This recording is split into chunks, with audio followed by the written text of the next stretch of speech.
Dari bagian Nuswantoro, salah satunya adalah gugusan anak benua yang disebut Jawata, yang satu potongan bagiannya adalah Pulau Jawa. Jawata artinya gurunya orang Jawa. Wong, dari kata Wahong, dan Tiang, dari kata Tihiang, yang berarti keturunan, atau berasal dari Dewata. Konon karena itulah, Pulau Bali sampai kini masih dikenal sebagai Pulau Dewata, karena juga merupakan potongan dari benua Sweta Dwipa, atau Jawata. Mengingat kalau dulunya anak benua India dan Sweta Dwipa atau Jawata itu satu daerah, maka tidak heran, kalau ada budayanya yang hampir sama, atau mudah saling menerima pengaruh. Juga perkembangan agama di wilayah ini, khususnya Hindu dan Buddha yang nyaris sama. Pulau dengan penduduknya paling banyak di seluruh Indonesia ini, tidak disangka, kalau dahulunya adalah pulau terkecil, dan terpecah belah oleh persilangan laut antara utara dan selatan.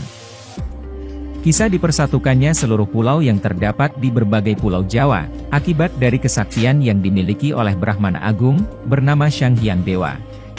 Konon dengan kesaktian beliau, pulau itu ditarik satu persatu menjadi pulau terbesar, dan dinamakan Bumi, ing Jawa Dwipo. Semasa pulau ini belum terjamah oleh manusia, para siluman dari bangsa Sleman dan Togog, telah lebih dulu menduduki hingga ribuan tahun lamanya. Masa itu, Pulau Jawa disebut dengan nama Mokso Sleman, atau zaman para lelembut. Namun setelah keturunan dari Sanghyang Nurasa menduduki bumi Jawa, pulau itu disebut dengan nama Bumi Pengurip, atau bumi yang dihidupkan.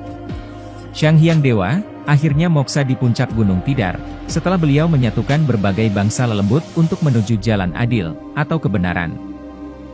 Dari keturunannya, terlahir pula para Sanghyang Agung, seperti Sanghyang Citrasuma, Sanghyang Dinata Dewa, Sanghyang Pancadria, yang akhirnya dari merekalah, sebuah titisan atau wasilah turun-temurun menjadi kerajaan teragung yang absolut. Baru di abad ke-12, Pulau Jawa diperluas dengan 3 aliran yang berbeda, yaitu dengan adanya ajaran Hindu, Mokso Jawi, dan Islam. Akhir dari ketiga aliran tersebut, nantinya menjadi suatu perlambang dari perwatakan penduduk Pulau Jawa hingga sekarang ini.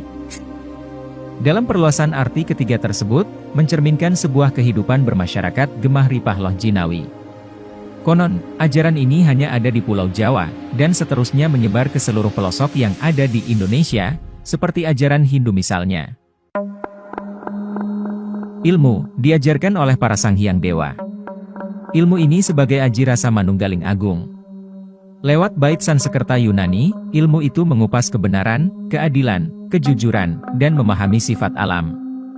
Ilmu ini, akhirnya diturunkan oleh bapaknya para dewa yaitu Raden Nurasa, kepada Nabiullah Khidir alaihissalam, dan di zaman Wali Songo nanti.